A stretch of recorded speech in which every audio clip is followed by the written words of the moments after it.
Hello, everyone, and welcome back. We've just had a really great discussion about a university tertiary study. I've been joined by some great women from the FLINT network, Kaity and Sophie, who have both been in FLINT for much longer than I have. So it's really great to hear their thoughts on different topics. We've talked about our own personal journeys with study, and we've had someone that studied drama and is now a learning designer, and someone that didn't study at all until they were well into their working careers, and then someone that's now doing postgrad. So a few different perspectives there in the mix. We talked about the journey of study from being in person to being much more online, and how that's opened up the world for anyone that might be looking at furthering their careers, furthering themselves, trying something new.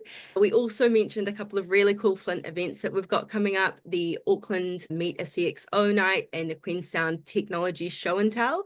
So if you're keen to hear about any of those, we'll have some links in the descriptions. But yeah, hear the episode, tell us your thoughts, let us know how you feel about tertiary study, whether it's needed, whether it's compulsory, whether it's potentially something that you've never been interested in. We'd love to know. So enjoy the episode, and we'll see you next month.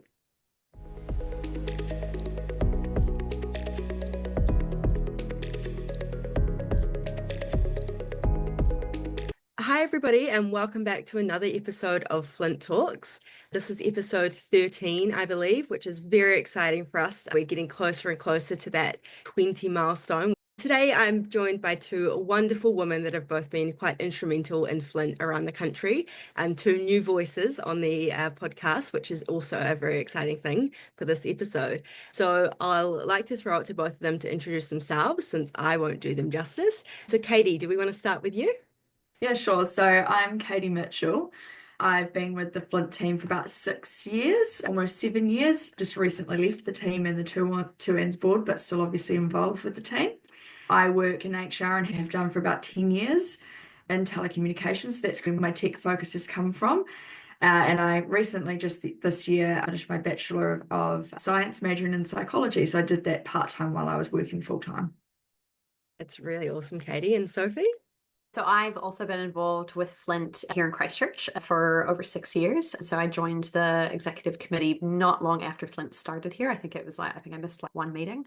And I have been working in the tech space for a while. I spent 9 years working for Spark, and I've spent the last 4 years working in the learning development space as a learning designer.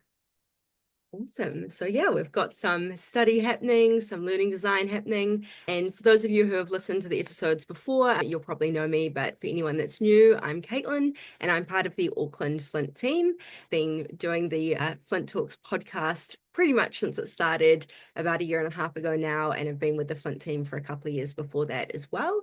And I have actually just gone back to do my master's this year, so I'm doing that part-time alongside work as well, which is a bit of a challenge. But yeah, today's episode is all going to be about university study, tertiary study, and whether it's needed in the working world today, and whether it's needed especially in that technology space.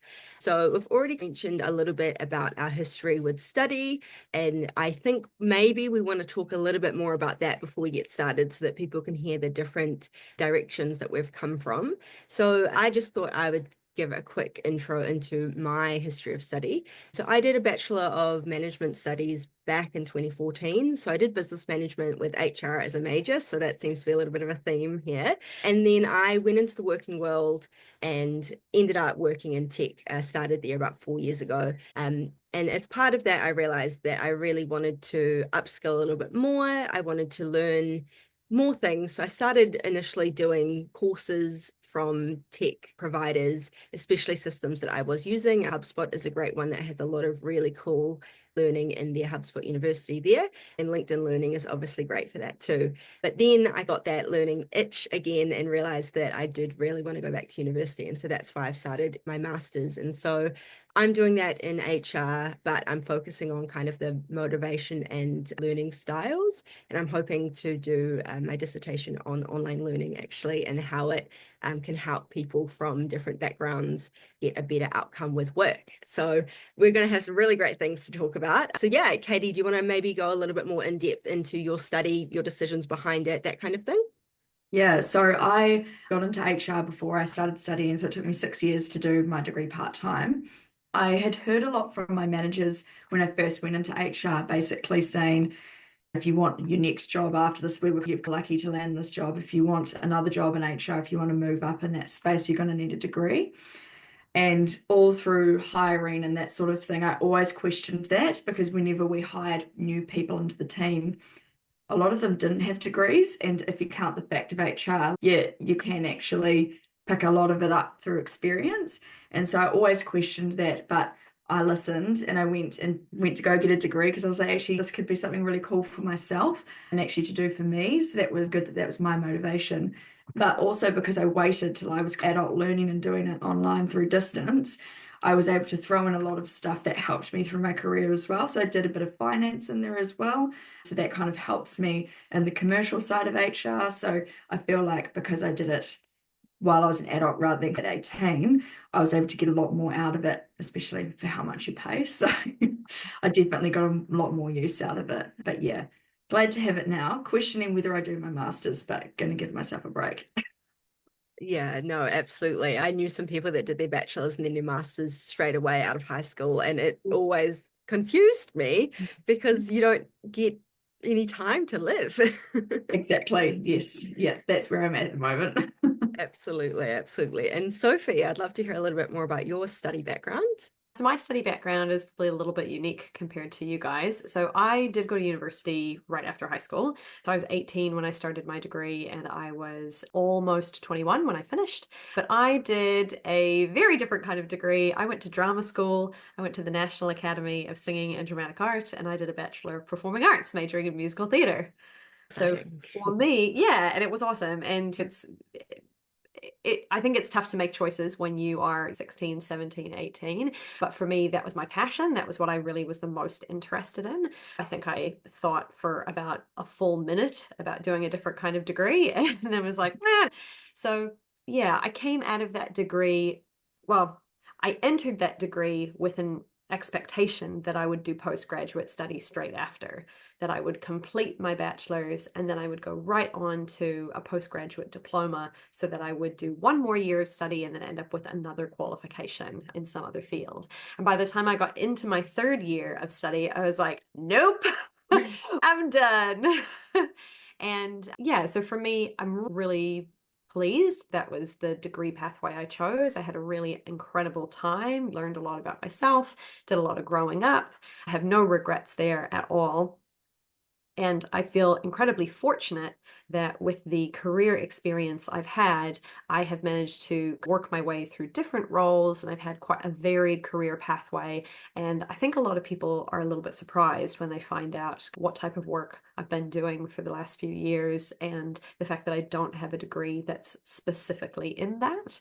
I think for me, I'm quite fortunate that because I have been quite agile, starting in one place with my career and then moving into others and going with the flow and seeing where it takes me, that's been really valuable. Ironic now that I'm not really considering postgraduate study, but I work within like the educational sector, creating different learning resources and teaching other people things. I'm probably open to the idea of doing more study eventually. I love learning, but I guess the big thing for me is I really struggle to think about living my life in a way. Sorry, I'm choosing my words so carefully because I know that you guys are in a different space. But for me, I really struggle to picture myself studying part-time and working full-time. It just really doesn't hold a lot of major appeal to me. I love learning and I love seeking out professional development opportunities, but in terms of going back to quite a regimented study pathway, it doesn't hold heaps of appeal for me right now. And the idea of either taking on new student debt, I've been student debt free for a really long time. So the idea of taking more on also doesn't appeal. And I sort of question whether or not it will give me advancement in my career to, I'm curious whether or not I would see the bang for buck, I guess, to put it that way, right now I feel like there's other types of training pathways and other types of kind of educational pathways you can take that aren't necessarily going back to do like a postgraduate diploma or a master's. No, yeah, absolutely. And that's part of the reason why I took 10 years between doing my bachelor's and then getting back into postgrad, because I was, yeah, grappling with those things. Is it going to be worth it? Do I want to add to my student loan? I hadn't quite paid off mine from a bachelor's when I signed up for my master's, but I was very close. And now it's just jumped right back up to where it was before, which is sad. But at least in New Zealand, interest free, it's just the same payments every week. I don't have to worry about it too much, which is nice. My partner has an American student loan, and so we get that interest added onto it that we're desperately trying to pay off as soon as possible. So definitely would be a very different thought process if I was doing something where the interest was getting added to it. But yeah, very similar thinking with that actually before I started mine. Is it going to be worth it? Is it going to benefit my career? But I ultimately decided that doing this thing that I love, which is studying, is going to be worth it regardless of whether it does help my career or not. I'm quite fortunate that I work for a company that are very supportive. So the flexibility of working hours and things to fit around was offered to me. I was able to go on campus and do my 3-hour lecture every couple of weeks that I wanted to be there in person without needing to worry too much about, is work going to be covered back in the office, yada yada. I'll just stay an hour late that day or something. So that was okay. But it was definitely a unique feeling, I think, being so self-driven at work and then going back into the study area where you've got someone checking in on you and you've got deadlines that you have to actually submit things by, and group projects with random people that I've never met before and will probably never see again, which is so different from working in a team that you might be in at work where you're constantly relying on everyone every day, so you have that level of trust already. I'd love to hear a little bit about your experience with that actually, Kaity. They're just going back into it after not being there before at all. Yeah, I think it was I did my first kind of, I think, 6 months in person, and Trustpower at the time were very, very good to me and let me attend my lectures in person. I only did one paper, I think, that first semester just to try it out. And I actually really enjoyed doing the online learning more, which thankfully they decided very early on that group projects didn't work very well in that format, because I tend to find group projects, you end up Challenging. having one or two people carrying the load. But yeah, I really enjoyed the self-directed learning, to be honest, because it meant that I could dive in and do as much or as little as I wanted. Obviously, with deadlines of exams and those sorts of things, you could stick to those. But it felt a bit more my speed when I'm an adult learner. I didn't really like the classroom environment so much. So I then could click and choose when I felt like studying and when I didn't, not having to turn up to a lecture at a specific time. And that way it felt more like personal development, like you get at work. So that was probably my experience. And I think if I went to do a master's or anything like that, I'd really struggle if I had to do it in person again, because I really do enjoy the online environment. Yeah, oh, absolutely. The online part, I think from what I've seen, the majority of postgrad is very flexible, or at least I'm doing mine through Waikato, and there it very much is. It's been interesting though, the amount of lecturers that aren't 100% open to the online learning idea. So that's probably something that you encounter a little bit in your line of work. Oh, probably the opposite for me, actually. A lot of the work that I've done as a learning designer has been specifically in the online space. So creating interactive online learning experiences for a whole range of audiences, because there's a pretty big acknowledgement that the more accessible you make it to people, the more successful you will be, and then the more successful they will be. So yeah, I'm really actually quite passionate about making sure that learning, regardless of kind of what the subject is, that making sure that it is accessible. Who is your audience? And can your audience actually come to in-person sessions? Is that the right choice in terms of where you're putting your resources? And is that going to be the most consistent as well? Like from a company perspective, if you've got to roll out a large amount of training and people are in different locations, then is it realistic to assume that you'll roll out a face-to-face classroom style approach, or is it more realistic to think about doing a hybrid or doing it all online? Yeah, so consistency is also something that I'm quite passionate about. But I think for me, when you consider the ways technology has changes and when you has changed, sorry, and you consider the way education has then had to adapt with it, it's incredible, right? If we just reflect on like 5 years ago, if we go back to pre-pandemic, the idea of doing tertiary level study and not being there in person was wild. There had always been options to do like online study, but they were like just the tiniest amount of, if you really looked at the broad spectrum of tertiary study in New Zealand. And now that's almost completely flipped on its head. Now doing a degree and showing up 100% of the time inside a lecture theatre, I think would be exceptionally rare. I don't think that there would be heaps of people who do that. And I think what we've gained from that is not only are we now seeing that there are people engaging in tertiary study who previously wouldn't have, because either they've got like a neurodiversity or there's some other stuff going on, which meant that showing up in person was really hard and they did not get the most out of it. So it's amazing that we've actually like suddenly we're casting a wider net, but also it's pretty exciting that you consider now the ability to work and study in tandem is a lot more accessible. And when I was at university, if you had a job, it was only on weekends, or you maybe did like the late night Thursday at a shopping mall. If you had a job, and lots of people didn't. Or I remember people who would like work at supermarkets and they'd do shifts that would be like starting super early in the mornings, that they could do it before class. Like it was a huge juggle. Whereas now the idea of, you can have a job and that job might be across all sorts of different industries and different sectors, and you can still get your uni done because lectures are recorded or because you've got some flexibility about when and where you attend. Like all of that has opened doors for so many people, which I think is really cool.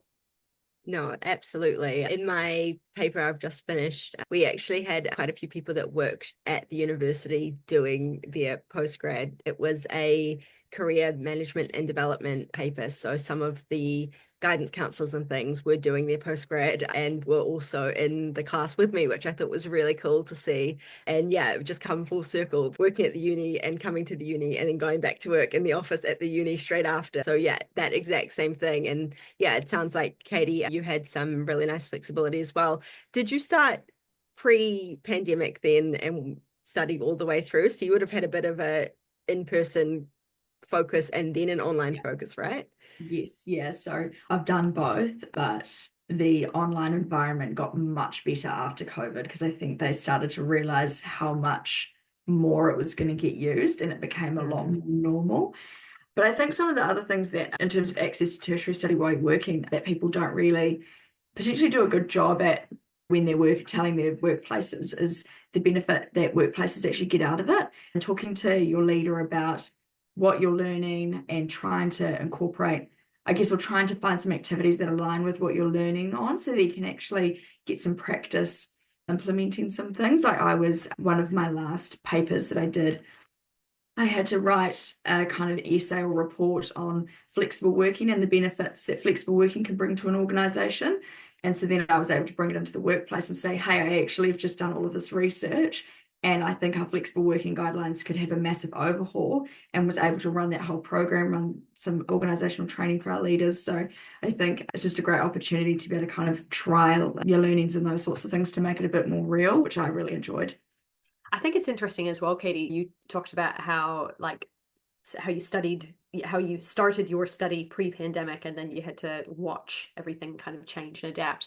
But doesn't it speak volumes about just tech in general, about the investments that were made? Like we've got a lot of institutions that previously would have said, well, it's not possible because we would have had to buy all of this equipment and we would need to have webcams in our classrooms and we're not doing that.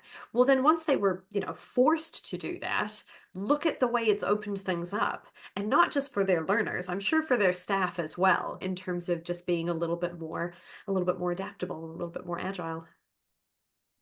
Yeah, it was very interesting to watch people on the learning curve with technology as well through lectures, and especially everyone jumping on Zoom for the first time and the really awkward interactions and people coughing, all those sorts of things, and they're just like all of a sudden on the main screen, and just watching people get used to that was quite funny. But even just seeing how the online environment would change for them being able to like track our learning rather than we used to get like participation marks for just turning up to lectures and those sorts of things, and trying to find different ways to get engagement online.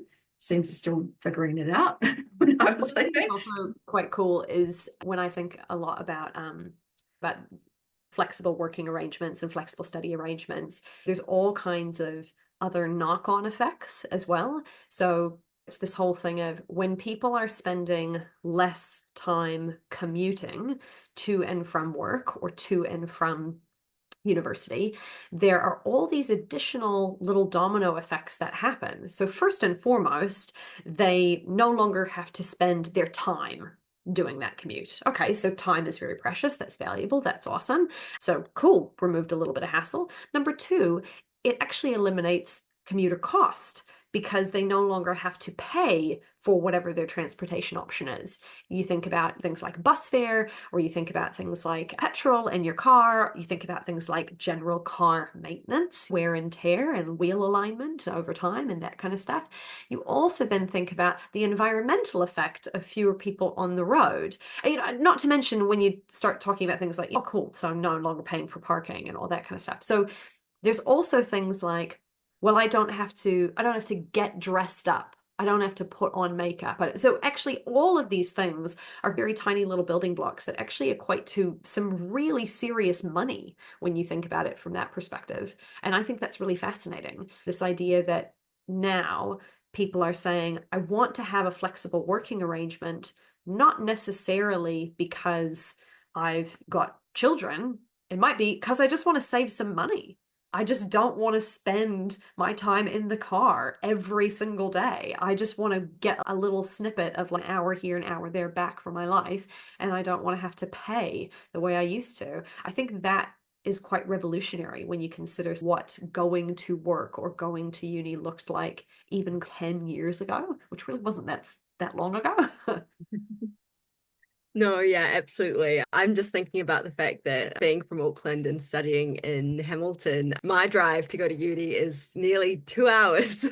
But to be fair, if I had to be there in attendance in person every lecture, I probably would not have picked a university that was in a different city to the one I lived in. So that was something that also has been opened up to me with the rise of everything going online. I did my bachelor's down there, but I lived down there at the time. And then obviously now I didn't really want to move back to Hamilton for a few years just to get my master's. Yeah, it's just one of those things. I do definitely think about the fact that I'm very privileged to be able to do everything online because of that. And I've been able to access all of these lecturers that wouldn't have been an option to me if I was having to study in Auckland. Not that University of Auckland is bad or anything, but it's just different. So what you're describing is you've been given more options. Absolutely. You know? You're saying the scope of field in which you could look at where and how you wanted to study suddenly, rather than having like one or two to choose from, it's actually become a whole array.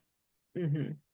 Absolutely. Kaity, did you do your study close by, or were you? No, I did it through Massey. At the time when I started online, I'd actually started at Waikato and had to transfer because I'd actually enrolled for online courses, and that year they decided to pull everything offline. So the whole psychology, so you could never do a psychology degree online with them at that time. So I transferred to Massey because they had always been really good at doing online degrees pre-COVID, which, yeah, made it a lot easier when we did go into lockdown and those sorts of things.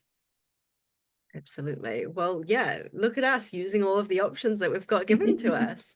So I now want to pivot the conversation a little bit to just degrees in the wider tech space. Now, the audience has heard our backgrounds, our thoughts and feelings about online and whether study is really needed. We've got a bit of a differing of backgrounds, which is really cool. So just throwing some statistics out. There was a study that I found from 2022 where they looked at a bunch of different big tech companies, mostly in America. That's where big tech mostly is. So all of the studies are there. They found that 81% of technology roles required degrees. And when they were also asked why a degree was required, 16% said because that's the way it's always been. Does that surprise you guys at all? Any thoughts and feelings on that? Well, it doesn't surprise me in the least, particularly since you've mentioned that it's an American study. So you can probably tell by my accent, I'm originally from the United States. I've lived in New Zealand for a really long time. And I went to high school in New Zealand. I went to university in New Zealand. So I've lived here more than 20 years. But I can tell you categorically that the culture in the United States from middle class upwards is that there's an expectation that you go to university. Truthfully, I didn't know that people didn't go to university. I'd also never really thought about it. Like, it really wasn't until we moved to New Zealand and I was probably about 16 when I found out that not everybody I went to high school with was going to go to university. Because culturally, you just absolutely raise that, like, that's the progression. You do your elementary schooling, and then you go into middle schooling, and then you go to high school, and then you go to university. There's no kind of talk at any point of stepping off that, like, off the train. Like, that's the education train. So yeah, so that really opened my eyes. Obviously, I still wanted to go to university, but I did think it was quite interesting that it's like, oh, I wonder if it's like this anywhere else in America. And it certainly is if you're maybe in a lower socioeconomic class, or if you're specifically seeking trade, or it depends on sort of what options you have available to you. Also, university in the United States is outrageously expensive. It is heinously expensive. It is way more expensive than university in New Zealand. So that is something else that I think we really have to take into account. Don't even get me started on whether or not tertiary education should be free. I've got lots of opinions about that. But the fact of the matter is, the cost of study in New Zealand is so much lower than a lot of other countries. And the fact that you've already touched, Caitlin, on the fact that we do an interest-free student loan in New Zealand for while you remain in New Zealand working. So that's also a really huge draw card as well. I think that a very big part of the university culture in America is just either proving you can pay for it or proving that you don't want to be held back by admitting you can't pay for it, if you get my drift. So I think that it's just culturally such a huge thing that still exists in the States, and I really hope that never gets to New Zealand. Interesting. Yeah, I'd probably say that it doesn't surprise me because I do still live experience that myself, right? Where I've been told I won't progress until I have a degree. And I did progress, but who's to say that wasn't because I was studying my degree at the time.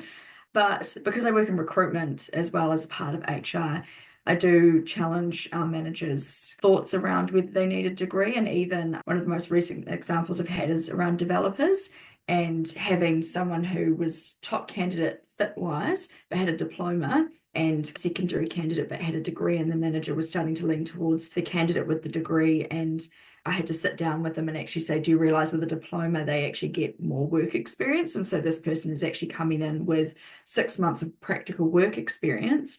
And yes, it's still tertiary study of some kind, but it's even challenging those notions of people thinking degrees are worth more than a diploma, and different tech roles have different requirements. Sometimes degrees are needed, but yeah, I'm a big fan of questioning that, and also backing your recruitment processes around your interviews and skills testings and those sorts of things, just to actually understand where their skill base is. Because even over COVID, we saw people doing, in our internal business, doing coding courses and those sorts of things just to try and stretch their learning and try something a little bit different. So yeah. Something that I think might become a trend now that we're entering this sort of next chapter post-pandemic. The world has really changed. We're only now just starting to see some of those kind of emerging patterns. It wouldn't surprise me at all if terms of study become shorter. Just like you say, Katie, this whole thing of like, a diploma isn't necessarily like a silver medal compared to the gold medal degree. Like they serve different purposes. And I really wonder whether or not we'll start to see more options that are much shorter. So this whole thing of like, guess what? You could study full time for 1 year, and it's not you building on top of a pre-existing bachelor's degree. I don't know, some certificates and things exist now, but I feel like it's going to become more widespread. I feel like the idea of do it shorter, faster, and have it be a little bit more concentrated about what you're learning, to me, that just makes a lot more sense as well, especially if we're seeing people pivot and change to different career pathways, which we are. Absolutely. And just touching on the example with the developer, Kaity, there's been so much talk about the rate of acceleration that we're seeing with technology, with AI, with the different languages that are used in coding. It's okay if that degree was from 2 years ago. How relevant is it now compared to the person that's just done a diploma over their summer holidays or something on top of their previous work experience? And I see it in my workplace. I'm working in a software company. He'll probably hate me for using him as an example, but my operations manager went and studied quite a few years ago at university, did software stuff. I don't know exactly what degree he did, but then we've got our developers now, and he quite often says, oh, I have no idea what it is or how they're doing that because it's just so far removed from what I studied 20 years ago or whenever it was he was at university, just because the rate of change and even things that are being launched now, if you studied last year, it's a whole new world there. So just in the technology space in particular, like that degree might actually not mean much in a couple of years' time, which I've seen is really interesting. Well, one of the things that I remember hearing quite a lot after I graduated with my degree, and something that I really think is true, is that, so case in point, myself, right? Okay, so my degree doesn't actually tie to what I do as a career, like at all. That's okay, because I was told a lot in my sort of early to mid 20s, having completed a degree, still put that on your CV, still make sure that prospective employers know that, because what you're doing is you are showcasing that you could commit to something, that you could start something and you could see it through and you could finish it and you could do it across quite a long stretch of time.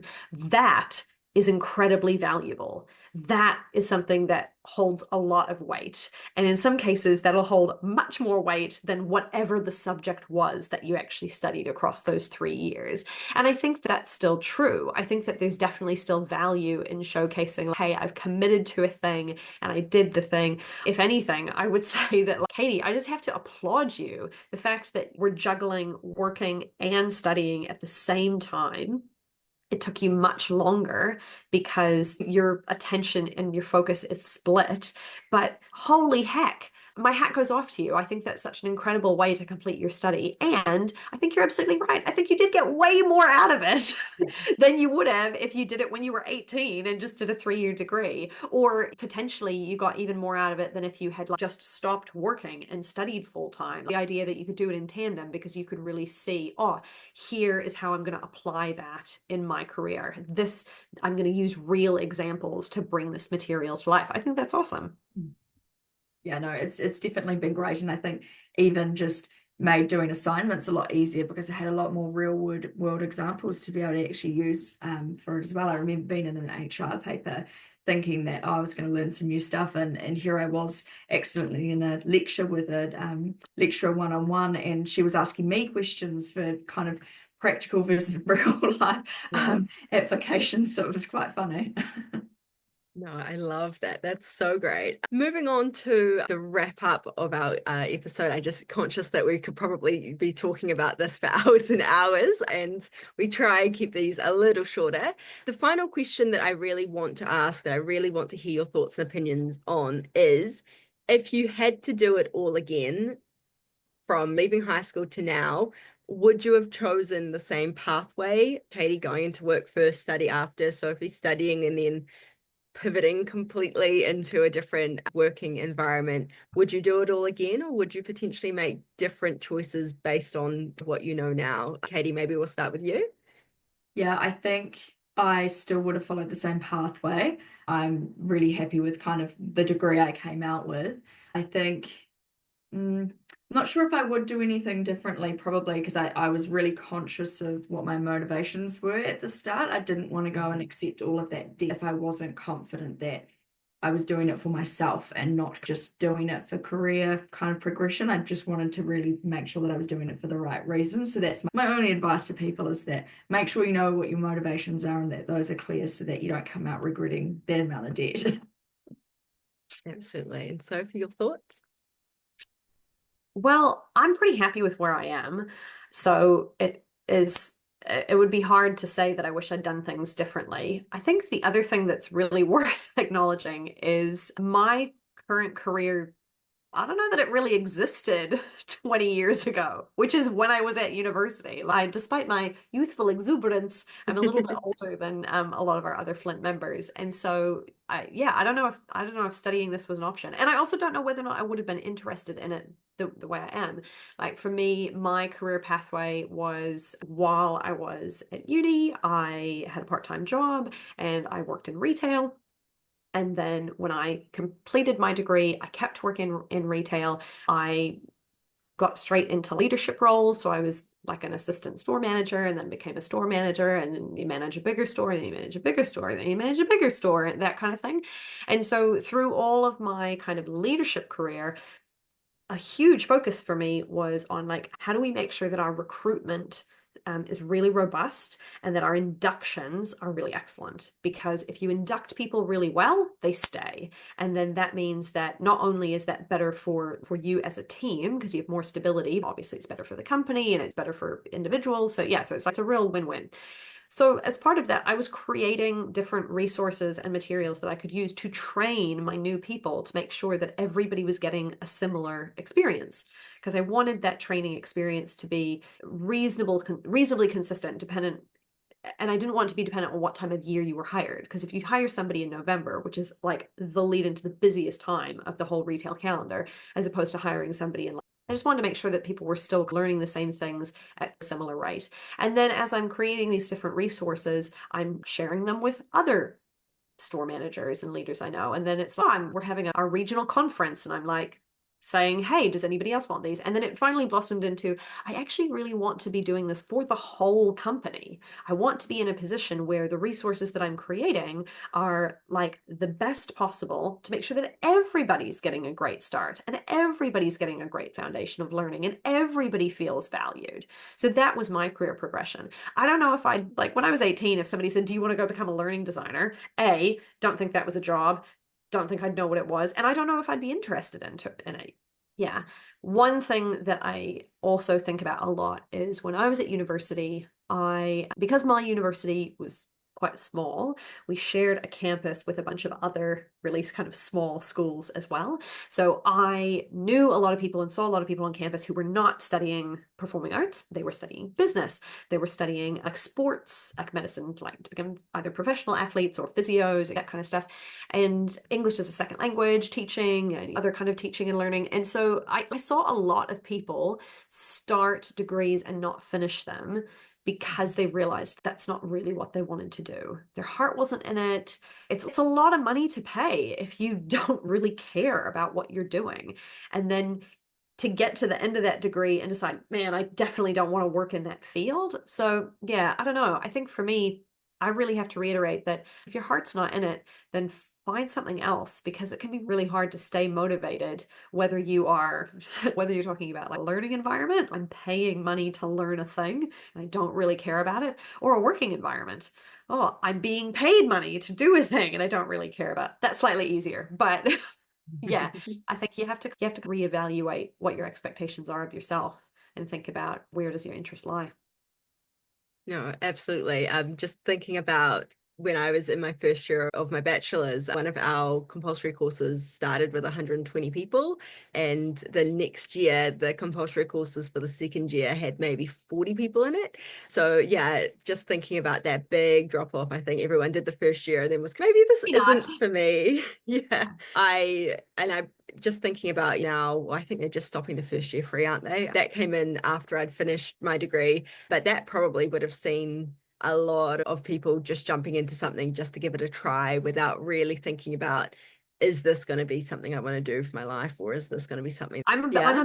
a big advocate for first year free, because I think that then what you get is, number one, you eliminate the gateway of I can't afford it. Yeah. So you give people the ability to try something out and then make that choice.